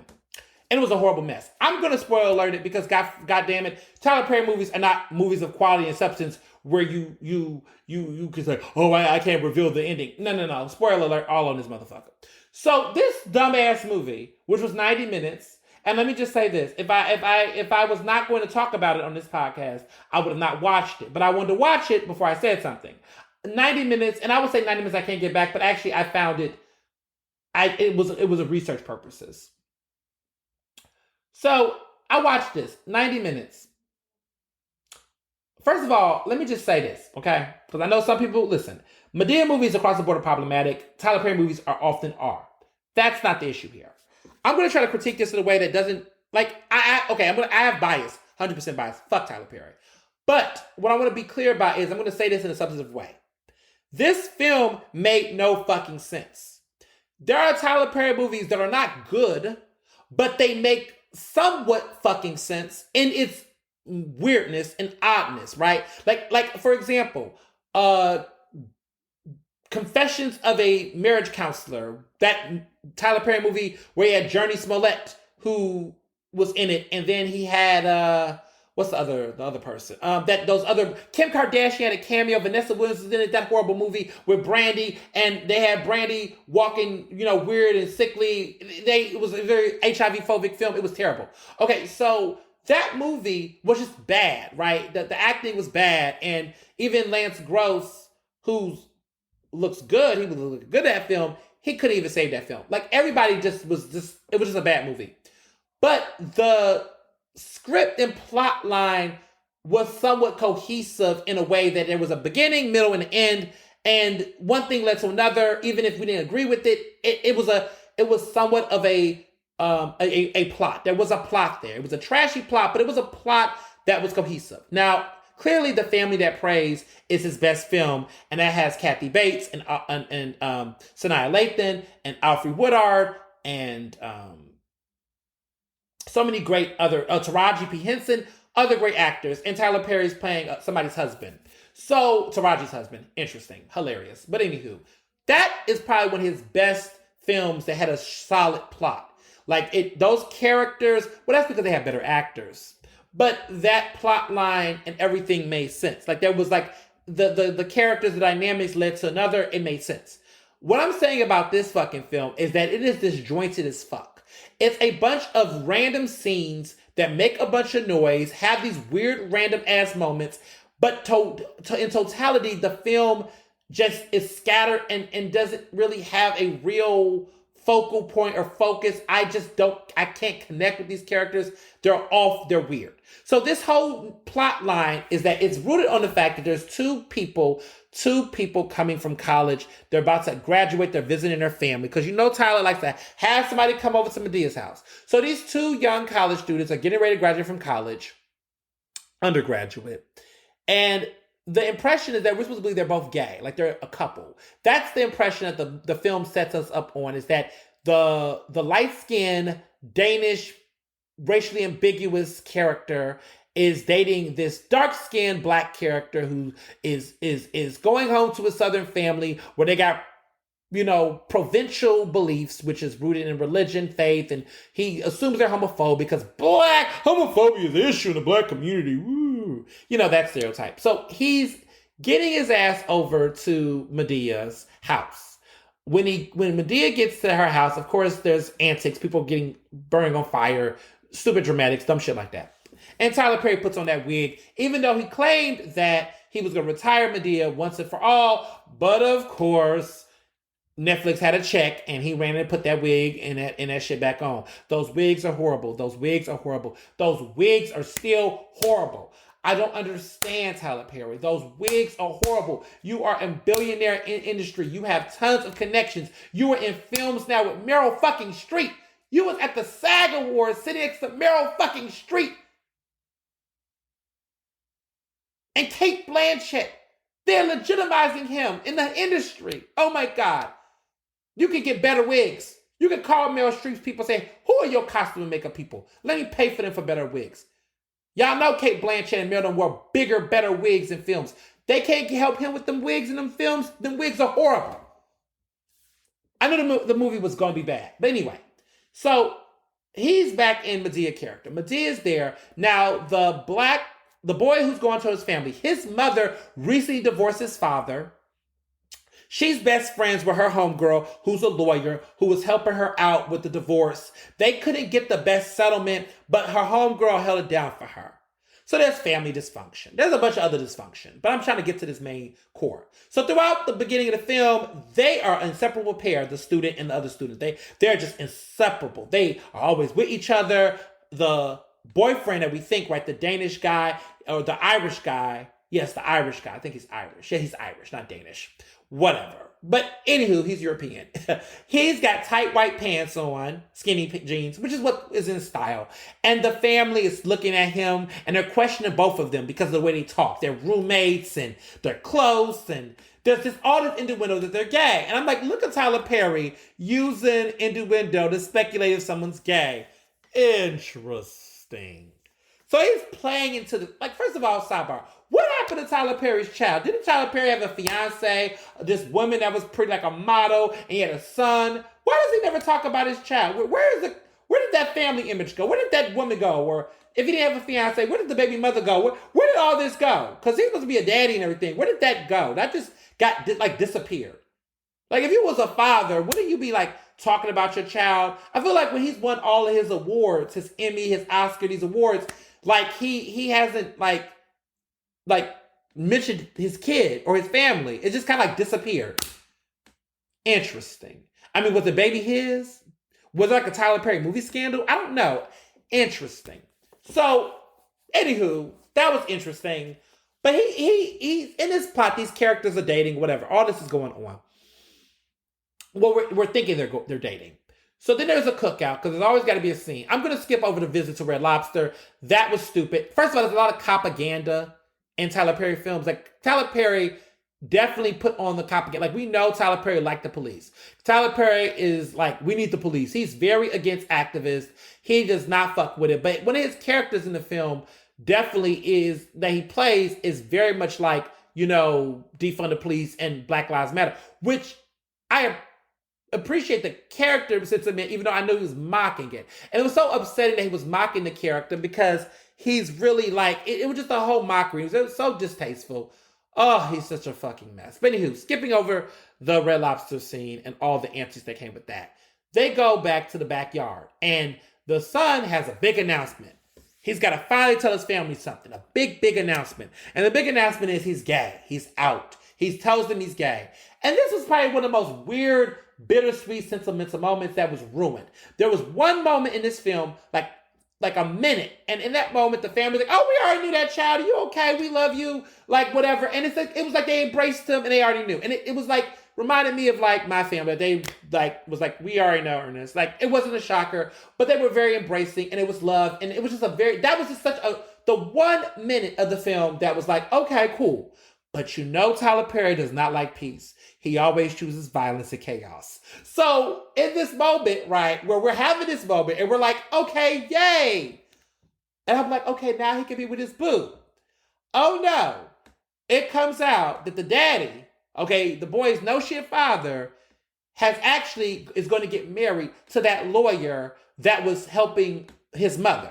And remember when I said that settlement that she couldn't work out? Well, apparently she legally sabotaged basically the divorce settlement so that the husband can get all of the resources and things, and she would be broke, and basically they're going to get married.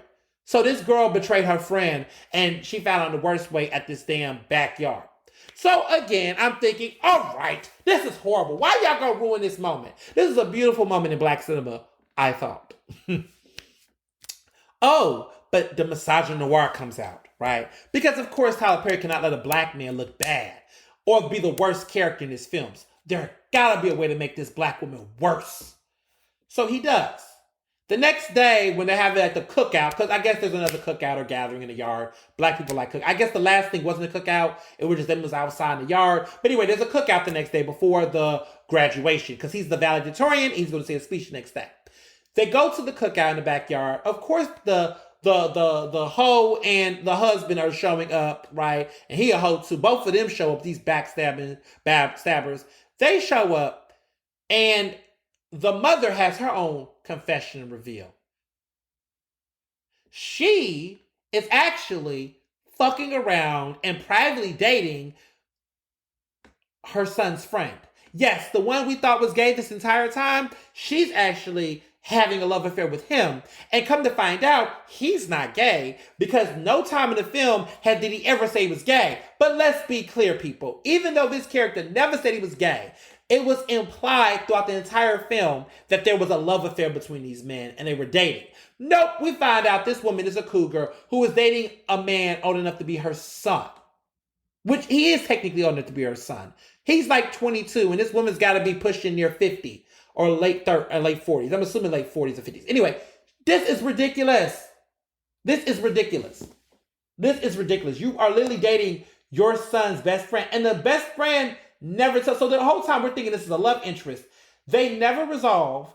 Like, they just like, oh, they apologize and he gets over it, even though his friend has been for several years hiding to him that he's been sleeping with his mom. And the whole time he's supporting him to come out. And I'm just like, so you've been cool with the friend to get with his mom? Where did they do that at? I don't understand. It was just the weirdest shit. Even though throughout the film, he had his hand over his shoulder. I mean, it was, I'm just not understanding. I mean, he clearly, as a straight man, would have known what energy was given. And why did he never set the record straight or clarify? And then clarify don't mean you have to walk in every room and say, as a straight man, like Tyler Perry might do sometimes, right? Thou protest too much. No, you don't got to do that. But at the same time, it's just not believable. And I had to realize it's a Tyler Perry film. I should not you know, try to make sense of this because it's nonsense. So this continues to perpetuate. This keeps going on for several bouts. And at the end, he has his valedictorian speech where, as a valedictorian myself, because I want to be clear, as a valedictorian myself, I was highly offended by this speech. I was sitting here looking like, I'm confused. How in the fuck are you giving a speech where you're, number one, calling out your family, calling out everybody around you, telling everybody your goddamn business, and just basically put it out there for the streets to know that, long story short, his mother was sleeping with his best friend, that his family's dysfunctional. I mean, he put it all out in the valedictorian speech. And then it just kind of ends at that pretty much. Like, there's nothing else for us to follow after that. It kind of ends on this very weird, awkward-ass note. The end. A Tyler Perry disaster. But it was number one on Netflix, and y'all like it. And a lot of y'all told me on Twitter, oh, say what you want, they could be bad movies, but Tyler Perry is employing people. So does organized fucking crime. Y'all gonna stop using the employment excuse. Now, I will say SAG-AFTRA, he showed up at SAG-AFTRA, though. And y'all know what SAG-AFTRA is, right? A union. This latest film had SAG-AFTRA logo at the end of the credits. Because you know Netflix don't play with that shit. They are union, okay? Their films go through unions. So this is probably one of the first Tyler Perry movies. I think one of the first few. I mean, I know there maybe the other one from Netflix was too. But I've noticed that. Like, I'm like, are you a SAG-AFTRA member, Tyler Perry? So you care about unions and people's rights? Interesting. Seemed like he didn't got with the unions after all. Maybe some of his white friends in Hollywood told me, hey, get the fucking picture. Who knows? But I saw SAG-AFTRA at the end of the film, so I was like, okay, I guess. But it's crazy to me that for so long this man had the impression of not being for unions and getting interested in union busting, according to several reports, to the fact that I think at one point in time, SAG-AFTRA was asking to boycott his plays' productions. Now he's at the SAG Awards, presenting. Listen. Screen Actors Guild. You know, listen, he's can he afford it? Maybe he can buy some better wigs now. Who knows? But I saw that. I did not caught that. So that's that. So, you know, and wrapping up overall, Abbott Elementary is coming back in 3 weeks. I'm gonna miss it because, you know, I love that show. I thought that was the finale. It was really good. I thought that was the finale. That was a cute ending. Okay, when they do that little dance at the end, chef's kiss. Just incredible. Impeccable. Just a great show. A perfect show. I know y'all like Ted Lasso. Whatever. I know y'all like Euphoria. Ugh. I don't care about Euphoria. I don't need to put myself through that shit. If y'all like it, I love it. I love that y'all like it. Whatever. I don't need to watch Euphoria. I'm good on that. I'm going to get into the Gilded Age. I feel like I need to get into it. But, you know, I be doing things, y'all. You know, I'm a working man. Bel-Air. I am following Bel-Air. And it's you know, it's interesting. I'm still holding out, watching. But man, Carlton, oh my God, every time I think Carlton's going to turn a new leaf, he shows his ass. And for those who've been watching the show, you know what I'm talking about. Oh. But nonetheless, I'm catching up with my Oscar films. I love The Power of the Dog. I don't care what anybody say. The Power of the Dog is good. And the ending, again, that's for deep thinkers, okay? You know, Power of the Dog, you got to watch that thoroughly. That ending, oh my God. I have to watch it. Right after I watched that ending the first time, I have to watch it again. And West Side Story is on Disney Plus and on HBO Max, which I am going to watch tonight. So I'm going to watch it because I watched the original one. I watched the original one recently, so I caught up on that because that's on HBO Max too as well. And so I watched the original one, so I want to compare them. And so now I'm going to watch it. But this, you know, West Side Story is long as hell, y'all. It's like 2.5 hours. It's a real movie. It's a real movie. So I'm enjoying that. Lost Daughter on Netflix. Tammy Faye, which I told y'all about with Jessica Chastain. Jessica Chastain won the SAG Award for Best Actress. I'm getting energy, y'all. I mean, is she going to be a frontrunner for this Oscar? It's complicated. Look, everybody's winning. I don't know who's going to win Best Actress. I thought Nicole Kidman might have taken it because she won the Golden Globe. But then Jessica Chastain stole the SAG. I don't know. Kristen Stewart, what's up? She just won a couple awards. Who gonna get this BAFTA? It don't even matter because none of the Oscar-nominated actresses are in the BAFTAs nominated. Again, this is all for my film buffs, if y'all know what I'm talking about. Will Smith is going to win Best Actor. It's looking like he's going to win it. People keep acting like Benedict Cumberbatch might steal the show. Maybe, but I doubt it. I think Will's going to take the cake. I'm looking forward to Will Smith. And do not ask me anything about what Laverne Cox said about entanglements. Y'all, get over it. They put their relationship out there. They exploit their relationship. Nobody needs to know about any of that shit. And so if they got asked about it on the red carpet by Laverne Cox, who's about to turn 50 and she's fabulous, this is what it is. And Vivica Fox called her very tacky and said, people are probably not going to want to go on the red carpet. I know you, Vivica Fox. Now, I loved that movie, Two Can Play That Game, a classic. It's like been out for over nearly 20 years. We're going to talk about you and Very Tacky. You've been very tacky for a minute. All this nonsense with you and 50 Cent, how you implied he was gay for a while after he broke up with you and now he's the love of your life, all that. Girl, you've been on that bullshit. That was very tacky, okay?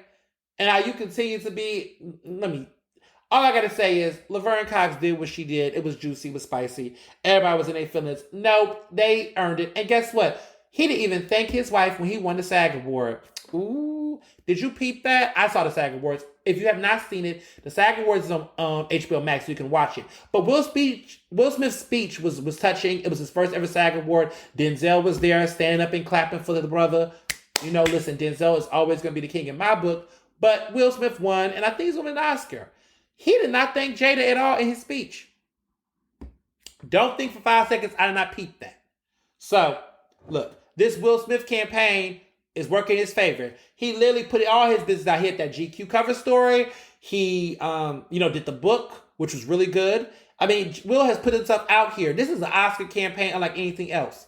Okay? Because after concussion, he's like, I got to go out full throttle. He don't even want us to remember what happened when he got snuffed for concussion. And when Jada got up on social media and was talking about they was entertaining boycotting the Oscars, and Spike Lee and them all did that because he was playing tell the truth. Listen, this is a better role for him. I'm happy he's nominated for this, and I'm happy that he's going to win for this, and Hollywood has repaid itself.